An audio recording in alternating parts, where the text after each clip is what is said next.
Spruce and balsam leading. Yeah, and the WK, so that means wet and cool. And there's 2 site series for it, so there's 1 and 2. And inside of those, there's something called sorry, it's not a site series, but your site series underneath is the type of ground it is. So this one here is called an 05. So an 05, we'll look it up in a SciBac, and it'll tell you what kind of plants you should be finding there, what type of trees will do the best there. It's also where you're going to get a lot of the numbers that go in your silviculture standards. See how it says your target amount of stems per hectare is 1,200. Your minimum standard is 700, and then your base is 600.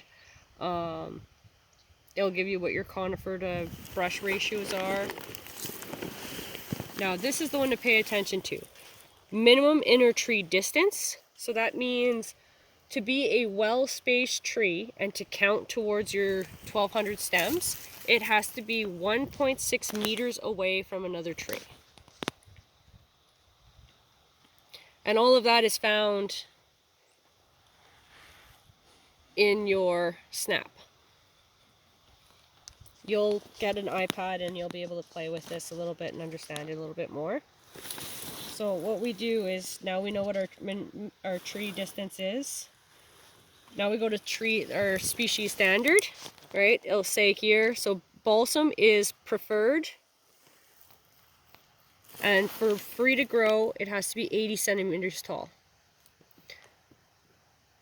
Pine is acceptable and needs to be 1.6 meters to be considered free to grow. Spruce is preferred and 80 centimeters to grow.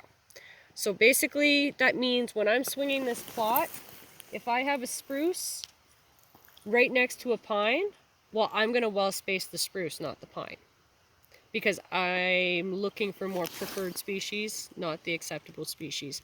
If there is no preferred species, then you take the acceptable species. Okay. Does that make sense? Wall space? Is that what you Well said? space. Well space. So that's where, you know, that minimum inner tree distance? Yeah. That's how you get that 1,200 in the end. So if I'm overwhelming, you just tell me to slow down.